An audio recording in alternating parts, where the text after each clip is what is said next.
After 200 years under Spanish oppression, Central America had finally declared its independence. But, unfortunately, this wouldn't last. 2 months later, Mexico, now free from Spain as well, saw the weak Central American nation and was like, "So, seeing as y'all are pretty small and weak, and not to mention, broke, why don't you just join us? I promise it'll be worth your while. What do you say? Union? I don't know. It's cool, don't worry. But hey, I did send around 200 men down there.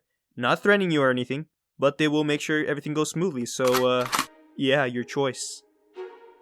With this passive-aggressive threat, Central America, under the control of Guatemala, held what is known as a cabildo, a vote, to decide whether or not to willingly join Mexico, to which a majority of the voters agreed.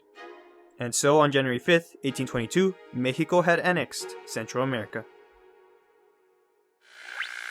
Hi, before going any further, just wanted to say thank you for clicking on the video. If you enjoy the content and would like to see more in the future, don't forget to subscribe. Anyways, back to it.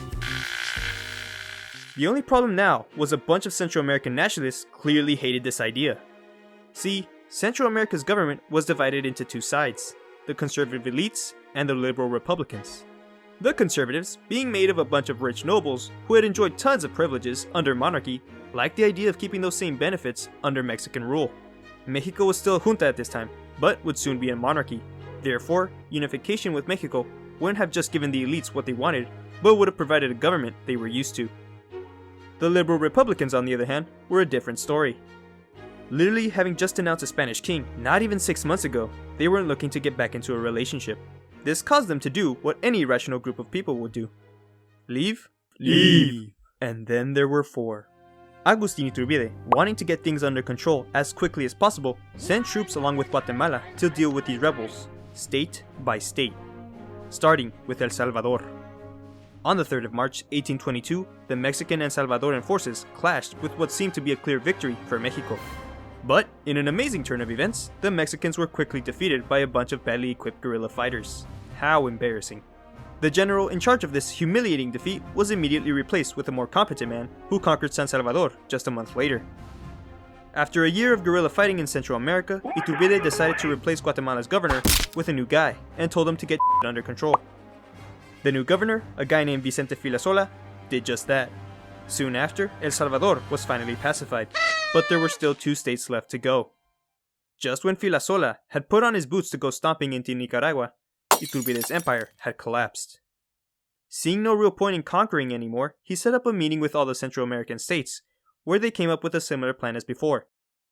So, clearly a king is not the way to go. Any ideas? I have a plan. It is a plan so powerful, so revolutionary, so dangerous Is it to leave? Yeah, it's to leave. All in favor?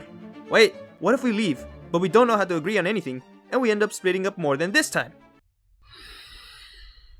Jose? Shut the hell up. I love you, but you gotta get off the drink. This is ridiculous. All in favor? Aye. And on July 1st, 1823, Central America declared its independence once more as the sovereign nation of the United Provinces of Central America. The name wasn't catchy enough though, which caused them to rebrand as the Federal Republic of Central America. 18 years later. Nicaragua, what are you doing? Why'd you send me a message saying we're done? Look, how do I say this? It's not me. It's you guys. This polygamous relationship just isn't working.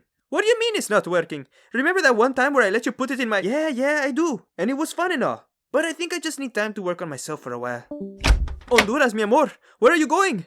I'm just going on vacation with some friends. I'll be back later. Oh, okay. Espera, you forgot our engagement ring. Wow. You're just not even gonna say anything? Well, Guatemala, I guess it's just you and... Oh, come on! As to why this all happened, well, there's various reasons, including communication issues, lack of cash, and having pretty different views on how to run the country. Just like the reasons for my divorce. All this combined pretty much meant the Federal Republic of Central America was screwed from the start. To this day, the Central American nations remain divided, but independent from Mexico. However, only time will tell if they'll ever join together again to form a better united Central American nation.